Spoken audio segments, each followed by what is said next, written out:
जय हिंद दोस्तों। आज फिर से मुझे आना पड़ रहा है। मेरा कोई शौक नहीं है कि मैं आकर के जर्नलिस्ट का काम करूं। जब देश में जर्नलिज्म मर जाती है, जर्नलिस्ट जब अपना जर्नलिज्म का धर्म भूल करके सरकार के गोद में जाकर बैठ जाता है, तो मेरे जैसा एक आम आदमी को आकर के जर्नलिज्म का काम करना पड़ता है। इकोनॉमी वाइज 5वें नंबर पे, पॉपुलेशन में नंबर 1, लेकिन जहां तक जर्नलिज्म की बात आती है तो हमारा देश का रैंक आता है 161वें नंबर पे।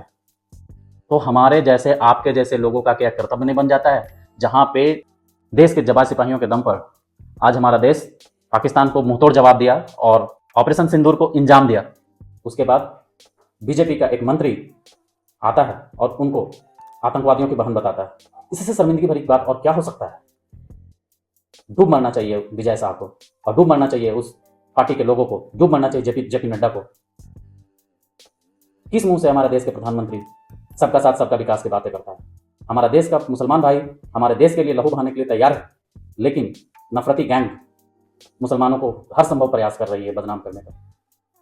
सोचिए, एक व्यक्ति जो अपने देश की सेना को ज्वाइन करता है, उसमें 26 साल तक वो सर्विस करता है और एक शानदार परफॉर्मेंस रहता है उसका, लेकिन फिर भी उसको लास्ट में इन दंगाइयों के द्वारा, बीजेपी के तुच्छ नेताओं के द्वारा उनको आतंकवादियों की बहन बता दी जाती है। इससे और क्या शर्मनाक हो सकता है हमारे देश में? हमारे पास इसके निंदा करने के लिए कोई शब्द नहीं है। अमित शाह को, जेपी नड्डा को और प्रधानमंत्री मोदी को, ऐसे आदमी को अभी तक वो मंत्री पद पे बना रखे हैं। उसको, विजय शाह को 1 मिनट के लिए भी मंत्री पद पे रहने का कोई अधिकार है? ये बीजेपी का चरित्र है। बीजेपी में गालीबाज लोगों को, रेपिस्ट लोगों को आगे बढ़ाया जाता है। देख लो, रमेश बिधूड़ी, विजय शाह और कितने ऐसे नेता हैं जो सदन में गाली का प्रयोग करते हैं। बीजेपी उनको मंत्री बनाने का काम करती है। क्या बोलें इसको? और जहां से इन लोगों का शिक्षा मिलता है, वहां इसी बात की शिक्षा दी जाती है, कैसे गाली दो, कैसे रेप करो, कैसे दलितों पर अत्याचार करो। मैं क्या बोलूं इसके बारे में? मुझे विजय शाह से सहानुभूति है। उस बेचारे को ऐसा परवरिश मिला, ऐसे ऑर्गेनाइजेशन से वो पला बढ़ा है, उसके बारे में क्या बोलूं? जो भी आरएसएस से आएगा, गालीबाजी में मास्टरी होगा, रेपिस्ट में मास्टरी होगा, और ना जाने कैसे कैसे कार्यों में वो मास्टरी होगा। जितना भी अमानवीय कार्य कर सकता है, वो उतना बड़ा बीजेपी में नेता बनेगा।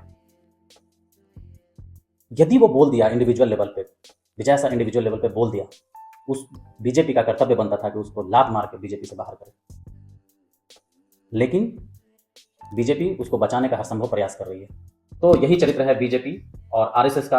तो मैं उससे बिल्कुल, क्या बोलूं, मेरे पास कोई शब्द नहीं है।